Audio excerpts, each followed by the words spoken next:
நரிக்கு நல்ல பசி. இரை தேடிக் கொண்டு வந்தது. வழியில் ஒரு மரத்தில் காகம் ஒன்று அமர்ந்திருந்தது. அதன் வாயில் ஒரு வடையை கவ்விக் கொண்டிருந்தது. அதைக் கண்டதும் நரியின் நாக்கில் நீர் வடிந்தது. எப்படியும் காக்கையை ஏமாற்றி வடையை தின்ன வேண்டும் என்று நினைத்தது. காக்கையாரே, என்ன வடையைப் பொய்த்த தின்கிறீர்? வடை எலிகள் தின்னும் பலகாரமாயிற்றே, நீர் தின்னலாமா என்று நரி கேலியாகக் கேட்டது. ஆனால் அந்தக் காகம் ஏமாளி அல்ல. எனவே வாயில் இருந்த வடையை எடுத்து காலிடுக்கில் பத்திரமாக வைத்துக் கொண்டது. நரியைப் பார்த்து, உனக்கு கிடைக்காத பொருளை கேவலமாகச் சொல்லுவது உன் வழக்கம்.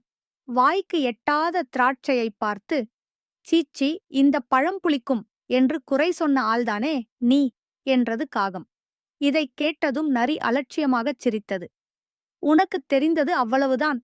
காக்கையாரே, திராட்சை பழம் பறவைகள் தின்ன வேண்டிய ஆகாரம். எனவேதான் நான் அதை ஒதுக்கினேன். எந்த உணவு ருசியானது என்று எனக்குத் தெரியும். உன்னைப்போல் நான் வடையையும் ஆப்பத்தையும் தின்னும் ஏமாளி அல்ல என்று சொன்னது நரி. இதைக் கேட்டதும் காக்கைக்கு மனக்குழப்பம் ஏற்பட்டது. எலிகள் தின்னும் கேவலமான வடையையா நாம் தின்னுவது என்று நினைத்தது. உடனே அது அலட்சியமாக காலிடுக்கில் இருந்த வடையை எடுத்து நரியின் முன்னே வீசியது. வடை நரிக்கு எதிரில் வந்து விழுந்தது.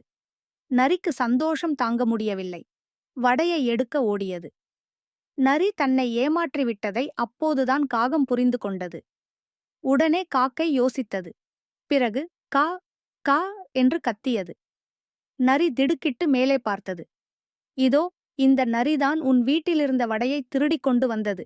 சீக்கிரமாக வந்து பிடித்துக்கொள் என்று சொன்னது. நரி ஒன்றும் புரியாமல் சுற்றுமுற்றும் பார்த்தது.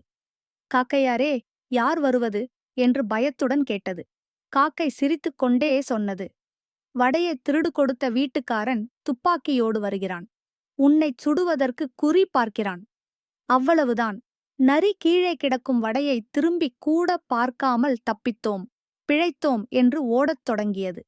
ஆனால் காக்கை சொன்னது போல் துப்பாக்கியோடு யாரும் அங்கே வரவில்லை. காகம் விர்ரென்று கீழே பறந்து வந்து வடையை கவ்விக்கொண்டது. பிறகு ஓடும் நரியை நோக்கி வேகமாக பறந்து சென்றது. காக்கை வேகமாக பறப்பதால் எழும் ஓசையை நரி கேட்டதும், ஐயோ, வீட்டுக்காரன்தான் வேகமாக துரத்திக் கொண்டு வருகிறான் என்று நினைத்தது. 4 கால் பாய்ச்சலில் ஓடியது.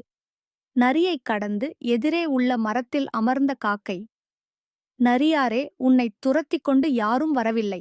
உன் தந்திர புத்தி உலகம் அறிந்தது.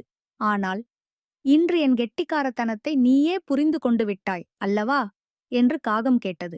நரி வெட்கத்தோடு தலை குனிந்தது. காகம் குஷியோடு வடையைத் தின்றது.